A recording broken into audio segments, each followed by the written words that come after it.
Glória a Deus. Pega a sua Bíblia aí, você que tem aí a sua Bíblia em mãos, sua Bíblia de papel, muito importante nesses dias você ter a sua versão escrita da palavra de Deus também.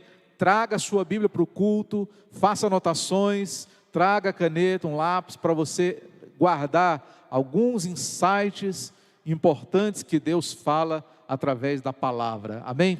Então vamos declarar, diga comigo assim: eu sou tudo aquilo que a Bíblia diz que eu sou. Eu tenho tudo o que a Bíblia diz que eu tenho. Eu posso tudo o que a Bíblia diz que eu posso. Hoje eu vou ouvir a palavra de Deus. A minha mente está alerta, o meu coração receptivo. Eu jamais serei o mesmo, em nome de Jesus. Glória a Deus, irmãos. Aleluia. Hoje eu quero falar com vocês sobre experiências de fé. Uma coisa que você precisa aprender rápido na vida é lidar com processos.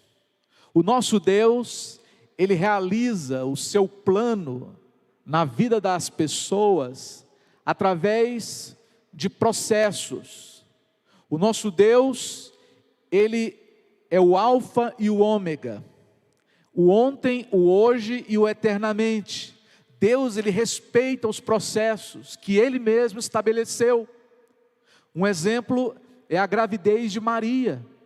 O Salvador poderia muito bem ter vindo no estalar de dedos, assim como disse Deus: haja luz e houve luz. Mas Deus, Ele respeitou o processo gestacional. E o menino Jesus permaneceu ali por 9 meses no ventre de Maria. Deus não passa por cima dos processos. E você e eu precisamos também, irmãos, entender como que funcionam os processos de Deus. Porque o que mais te atrapalha na vida é tentar alcançar os seus objetivos de forma imediatista. Aquela teoria da sobrevivência, entendeu? De que vai acontecer algo extraordinário na minha vida e amanhã vai mudar tudo. É fácil a pessoa desistir de confiar em Deus quando as coisas de repente não acontecem na hora que elas gostariam que acontecesse e da maneira como elas gostariam que acontecesse. Nós precisamos entender de que existe uma maratona para ser corrida. A vida cristã não é uma corrida de 100 metros rasos, é uma maratona de 42 quilômetros, que você precisa ter resistência, paciência, perseverança e sobretudo ter os seus olhos fixos no Senhor Jesus, o autor e o consumador da fé. É essa jornada que Deus propõe para nós. Então, se você tiver uma mentalidade muito imediatista, você vai sofrer muito, irmã. Você vai sofrer muito, irmão, porque Deus não tem pressa de realizar as coisas. Tudo é na hora certa. Lembra quando chegou a Jesus a notícia de que seu amigo Lázaro havia morrido? Quem lembra dessa história? Maria e Marta mandaram avisar. Jesus chegou lá 4 dias depois. Pergunto, Jesus tinha pressa? Não, não tinha. Ele tinha propósito. Não tinha pressa, tinha propósito. Quando Jairo foi pedir a ajuda de Jesus pela sua filhinha que estava lá morrendo, Jesus tinha pressa? Não, não teve pressa. Jesus tinha propósito. Então Deus não tem pressa na tua vida. Deus tem projeto, Deus tem propósito, Deus tem processo. Vamos ler a palavra do Senhor, Tiago, capítulo 1, verso 2. Meus irmãos, diz a palavra: considerem motivo de grande alegria o fato de passarem por diversas provações. Só um parêntese aqui: provação não é problema, não é sofrimento. Provação são testes. E só é testado quem está em processo de admissão para alguma função. Só é testado e provado aquele que está então almejando um patamar maior, mais alto na sua vida. Pois vocês sabem que a Bíblia diz: a prova da sua fé. Repete comigo: a prova da sua fé produz perseverança, e a perseverança deve ter ação completa, a fim de que vocês sejam maduros e íntegros, sem lhes faltar coisa alguma. Existe a diferença daquela fruta que ela amadurece de maneira natural lá no pé de árvore, e aquela fruta que ela é amadurecida às pressas para ir para a gôndola do supermercado. Existe um sabor diferente daquela que passa pelo processo natural, daquela que amadurece à força. Então, irmãos, Deus está nos despertando aqui para nós estarmos atentos aos seus processos. O que é viver pela fé? É você acompanhar os processos de Deus na sua vida. Primeiro, você ouve a palavra, depois você abre o coração, aceita Jesus no seu coração como Salvador, depois você é batizado nas águas, depois você é batizado no Espírito Santo, depois você é batizado no fogo, depois você toma função de liderança, depois você exerce a liderança, depois você é enviado para poder servir ao Senhor. É um processo, depois Deus te leva para a glória, né? Então tudo é um processo, e você precisa entender que o tempo de Deus é diferente dos tempos da gente. Os pensamentos de Deus são diferentes dos nossos. E hoje aqui, eu quero dar alguns conselhos de fé para vocês, tá? Primeiro conselho: aceite os desafios de Deus para você.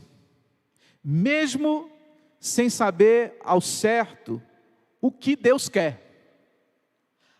Aceite os desafios de Deus, mesmo sem ter uma prova cabal nas suas mãos, do que de fato Deus quer através de você ou para você. Lembre-se que o que é um pronome indefinido, então a gente nunca sabe de fato o que Deus quer. Por isso, nós precisamos estar atentos ao processo para aceitarmos qualquer desafio que venha da parte de Deus para nós, sem ficar questionando. Hebreus capítulo 11, vamos ler vários versículos desse capítulo aqui hoje, a começar pelo capítulo 11, versículo 1 diz: ora, a fé é a certeza daquilo que esperamos, e a prova das coisas que o quê? Não vemos. Isso é fé. É quando você crê primeiro, para depois ver. Lá fora, no sistema desse mundo, funciona o contrário. Existe até um dito popular: é preciso ver para crer. Na fé é o contrário. Primeiro a gente crê, depois a gente vê.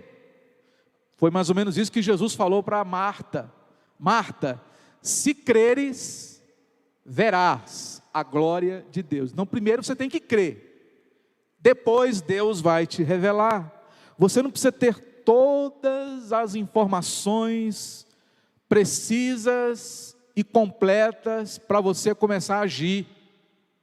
Se você ficar esperando a condição perfeita para você começar a agir, esse dia nunca vai chegar. Esse é o grande detalhe da fé. Qual é? Aceitar os desafios de Deus, sem ao menos saber que desafios são esses. Amém, irmãos? Eu convido vocês a viverem pela fé. Eu convido vocês a experimentarem a fé genuína. Qual que é a experiência que normalmente nós passamos quando estamos no processo de desafio, né? É quando Deus, Ele nos faz passar por aquela experiência da nova tarefa, a experiência do sonho impossível. Talvez você foi chamado recentemente para desempenhar uma nova tarefa, ou talvez você está sendo desafiado a viver um sonho impossível. Eu me lembro de Noé, no versículo 7 de Hebreus 11, que diz o seguinte: pela fé, Noé, quando avisado a respeito das coisas que ainda não se viam, movido por santo temor, construiu uma arca para salvar sua família. Se você olhar na história, nunca antes havia chovido na face da terra. Noé, quando construiu a arca, nunca havia chovido antes, dilúvio nem se falava. E a arca foi construída a não sei quantos quilômetros do mar. Tudo parecia não fazer sentido, mas quando Deus nos desafia, irmãos, tudo passa a fazer sentido. Então, assim como Noé, assim como aos homens e mulheres de fé, aceite os desafios de Deus. Não questione, não fica pedindo mais informações. Faça como Noé. Deus mandou construir uma arca da altura, da largura, do comprimento tal, os compartimentos, tudo, e Noé simplesmente fez como Deus lhe desafiou a fazer.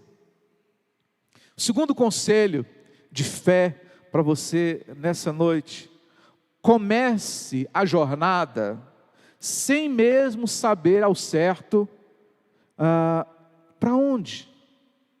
Boa pergunta, né? Normalmente, as crianças é que perguntam para onde. Para onde nós estamos indo, papai?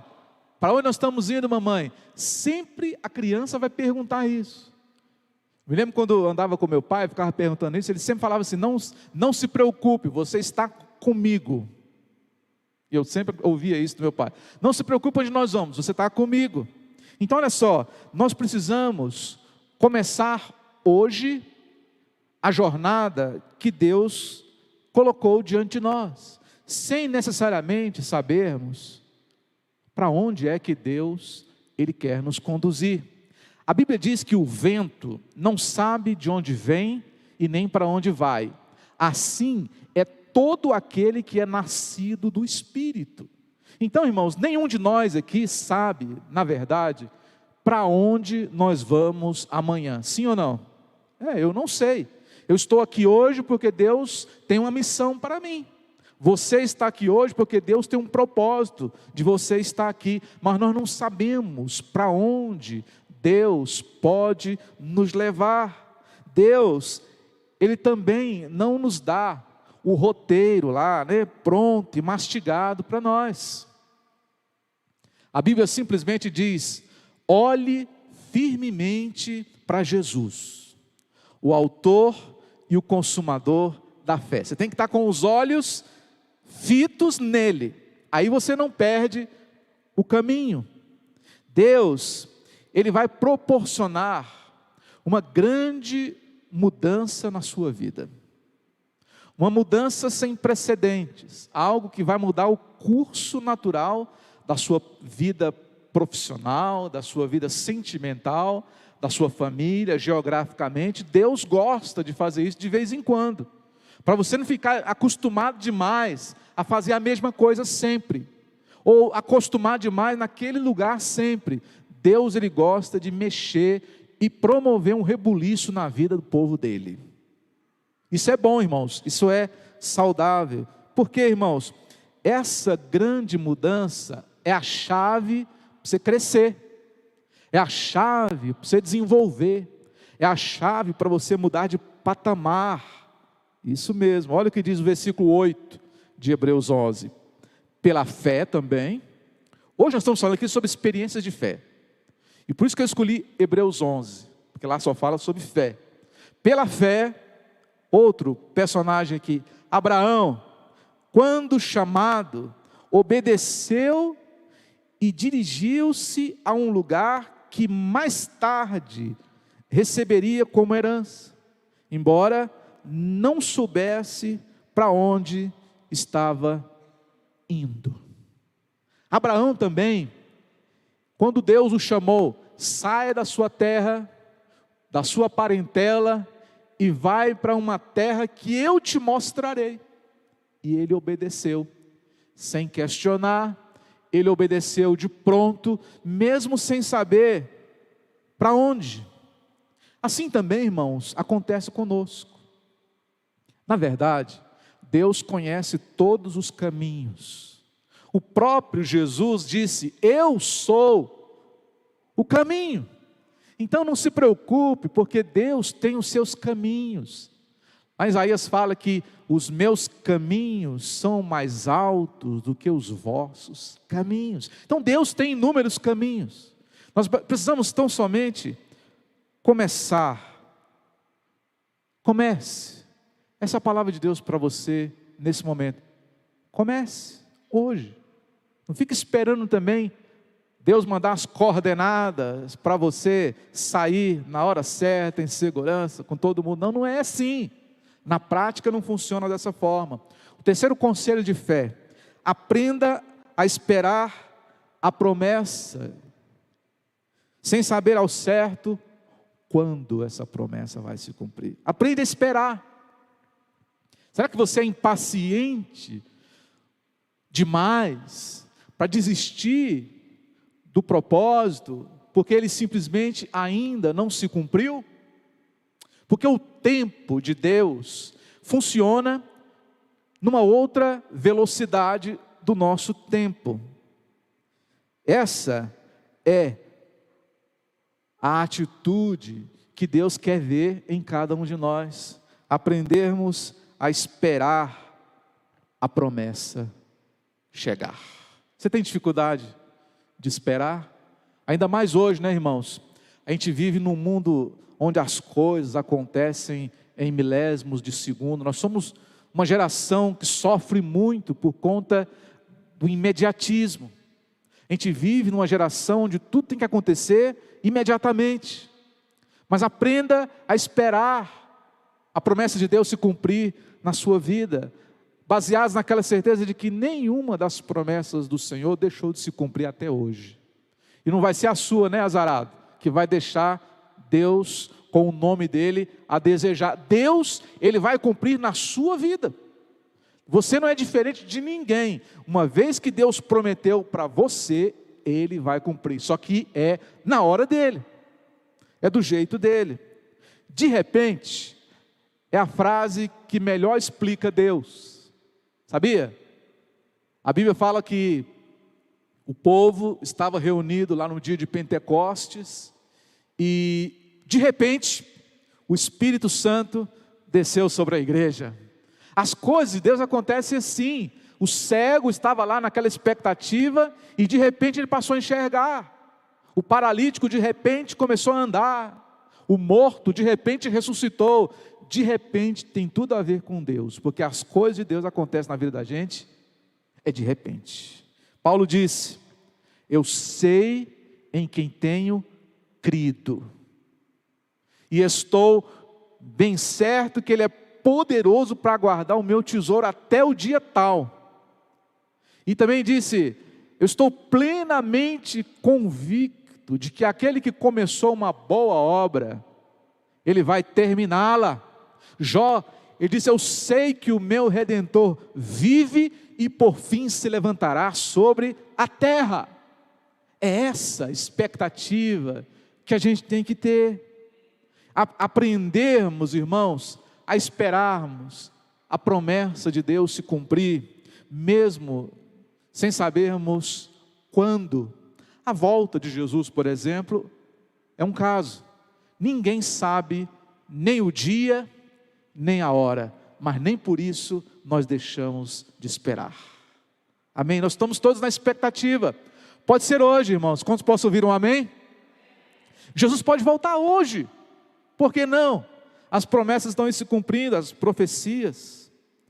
Você vai passar pelaquela prova, a prova da promessa demorada. Quantos aqui já passaram pela prova da promessa demorada? Essa é uma prova difícil de passar, mas você vai passar. Tá? É saber quando tudo isso vai acontecer. Versos 9 e 10.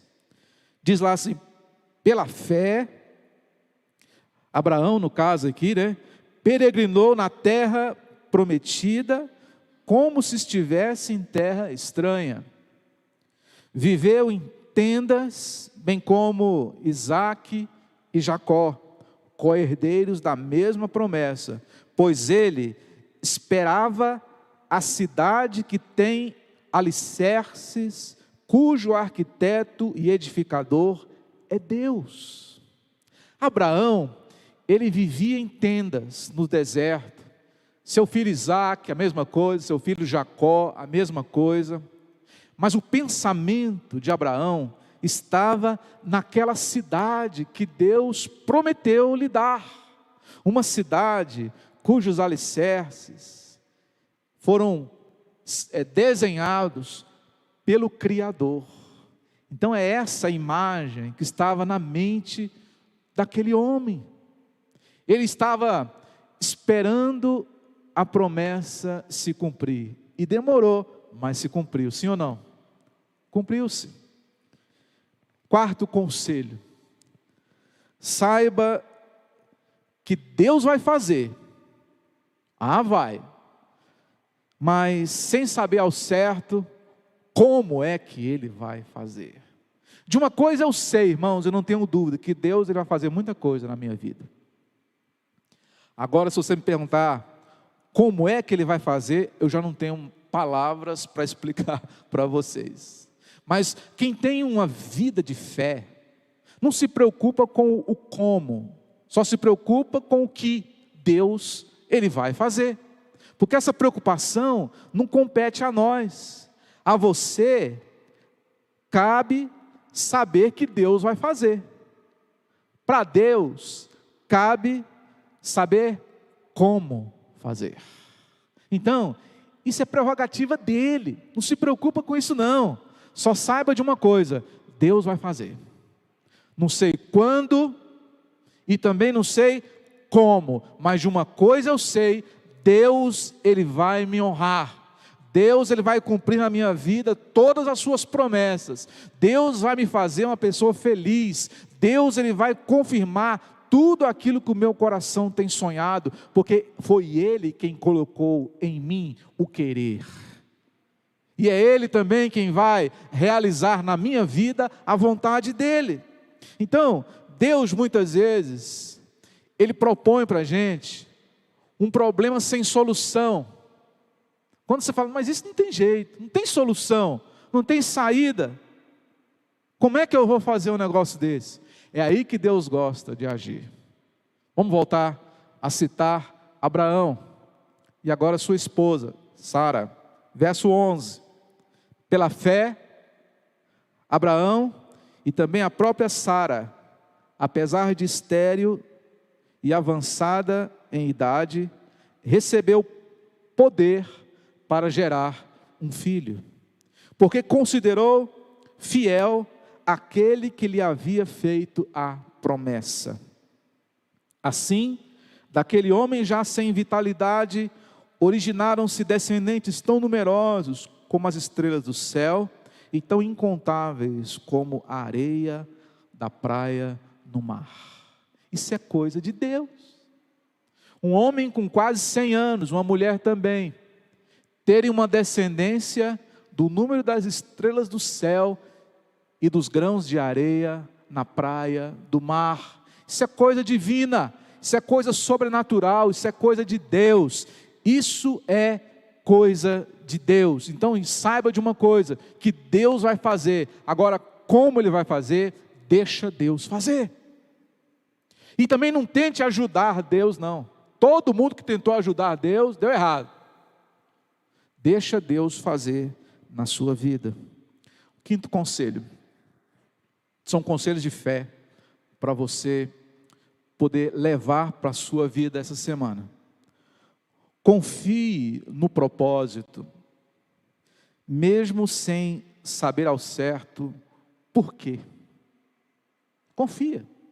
Mesmo sem saber os porquês. Tem coisas que acontecem na vida da gente que não tem porquê, tem para quê, mas porquê não tem. Você olha para a vida de José. José, ele sofreu a partir dos 17 anos de idade, 13 anos, sendo mal compreendido, preso injustamente, mas Deus tinha um plano na vida de José.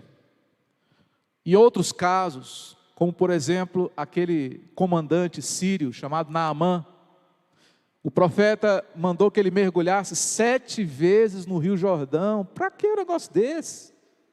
Por que 7? Por que não só uma? Por que no Rio Jordão e não lá em Abana, Farfar?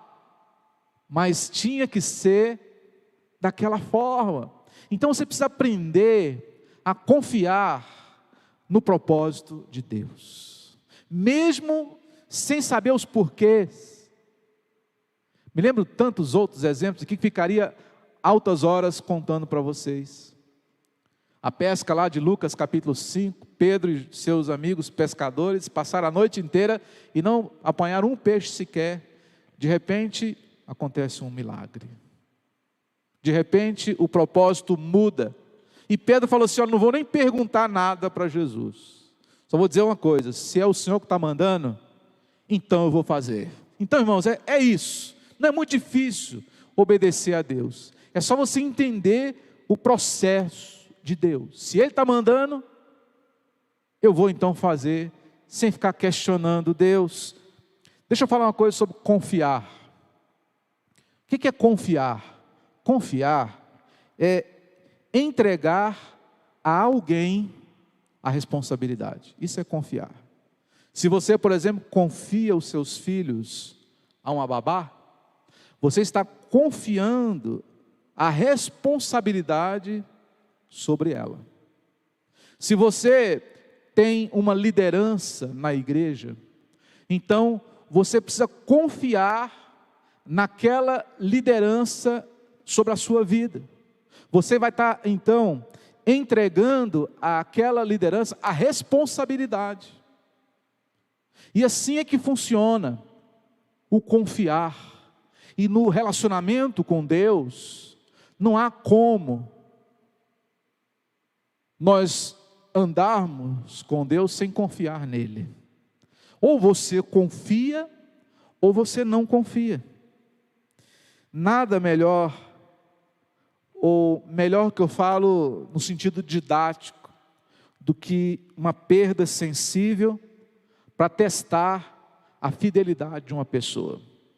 Tira daquela pessoa aquilo que ela mais gosta.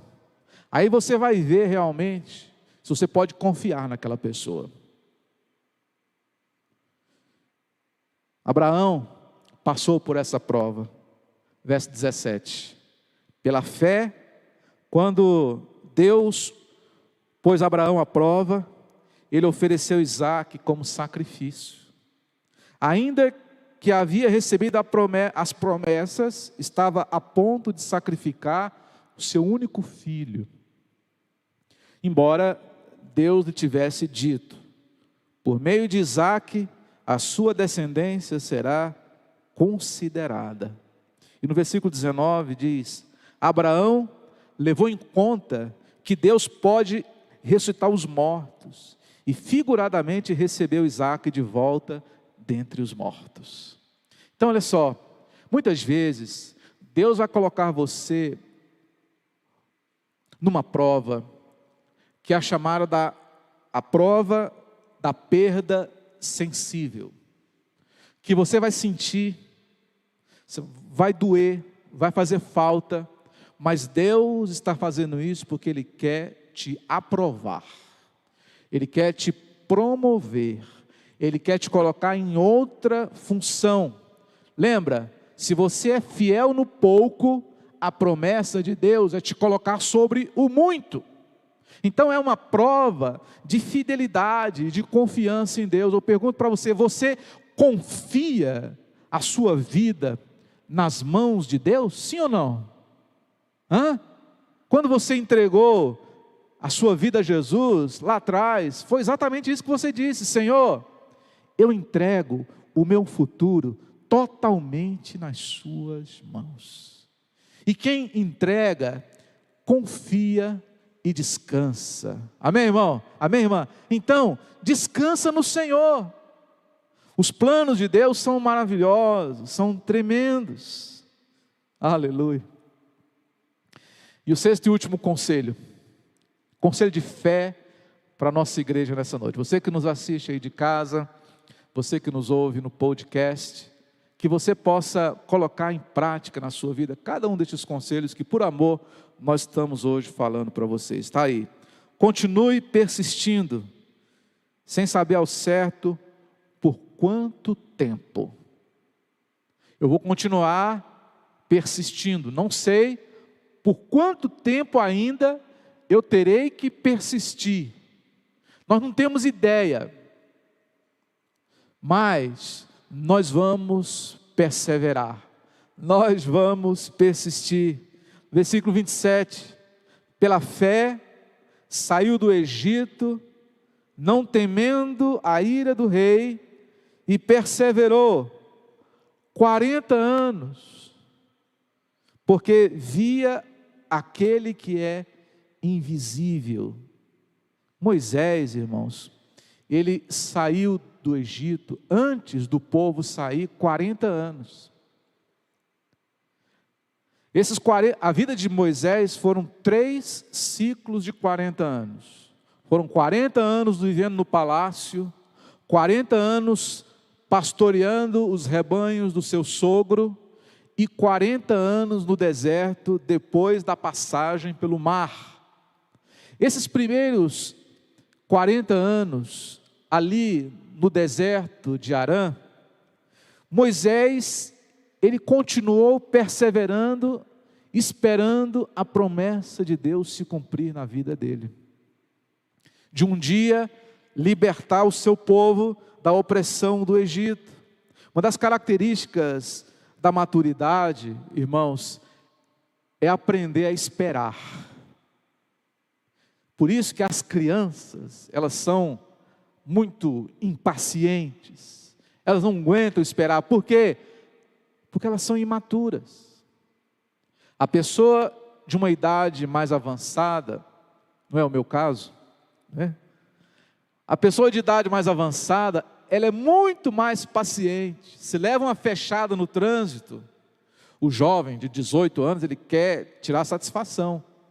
O irmão mais velho, deixa aí, não é assim? Quem tem mais maturidade, aprende a esperar mais. É mais fácil perseverar. Continuar persistindo, para muitos, pode parecer uma busca obstinada. Você pode muitas vezes até ser chamado de cabeça dura, por pessoas do seu ciclo de relacionamento. Lembra da história de Jó? A mulher de Jó desistiu na primeira prova. Quando a coisa começou a apertar, quando Jó ficou naquela situação, ela falou assim: Jó, para com isso. Olha só o seu estado, você fica ainda honrando esse Deus. E ela falou sem maldade, mas também sem sabedoria, amaldiçoa esse Deus e morre de uma vez. Ou seja, para que ficar esperando tanto tempo? Você não tem noção. Às vezes as pessoas falam que a vida de Jó foi uma vida de sofrimento, mas não foi. O sofrimento de Jó durou apenas 9 meses. 9 meses. E Jó, ele não só viveu 120 anos, depois mais 120 anos. Então assim, irmãos, você pegar a vida de Jó, foi só de bênção, de fruto, de prosperidade. Teve um período de 9 meses que a coisa pegou, mas era uma prova para que ele pudesse passar. A mulher de Jó, ela não persistiu em Deus, ao contrário do seu esposo. Irmãos, aquela experiência da dor prolongada. Talvez você esteja vivendo essa experiência da dor prolongada, entendeu? Da luta prolongada, né? Do investimento que já está cansando de esperar o resultado, o fruto. Mas Deus, Ele está aqui hoje, através da minha vida, dizendo para você: filho, continue perseverando, mesmo sem saber por quanto tempo. De que eu creio, irmãos, de que o Senhor, Ele está prestes a realizar grandes coisas no meio de nós. Amém, irmãos? Nós fizemos um jejum agora, no início do semestre. Deus falou muito forte isso no meu coração, de que esses dias depois da pandemia vão ser dias assim, de algo sobrenatural e inacreditável que vai acontecer na igreja dele. Fica e espere. Fique e persevere, porque você vai ver o Senhor agir no meio de nós. E para finalizar, Hebreus 24 aqui. Pela fé, Moisés, já adulto, né, irmãos? Recusou ser chamado de filho da filha de Faraó, preferindo ser maltratado por 40 anos com seu povo, o povo de Deus, a desfrutar os prazeres do pecado durante algum tempo. Por amor de Cristo, observe só, considerou a desonra riqueza maior do que os tesouros do Egito, porque contemplava a sua recompensa. Então deixa eu falar uma coisa para finalizar aqui para você. Existe uma recompensa para todos nós. E é por isso que nós estamos aqui. Porque existe um prêmio, existe uma recompensa, existe um galardão, existe uma promessa, existe um céu que nos espera. E nós não vamos ficar de fora, porque nós não aprendemos a esperar em Deus. Nós vamos observar os processos do Senhor na nossa vida, e nós vamos planejar, contemplar o nosso futuro sem pressa, sem afobação, na certeza de que Deus sabe o que é melhor e a hora que é melhor para você, para mim, para todos nós. E se você abandonar de vez essa mentalidade imediatista, essa mentalidade vitimista, aquela ideia de que tudo tem que estar certinho na sua vida para você começar a agir, com todas as informações e respostas. Se você abandonar isso e passar a confiar em Deus, a entregar a responsabilidade nas mãos de Deus e descansar nele, eu creio e declaro que assim como Abraão, Moisés, Jó e todos os exemplos que nós demos aqui nessa noite, você vai ver o propósito de Deus se cumprir diante dos seus olhos, de que tudo aquilo que você sonhou, Deus vai te fazer experimentar. E se você crê, diga amém, diga graças a Deus, diga eu recebo em nome de Jesus, aleluia, glória a Deus.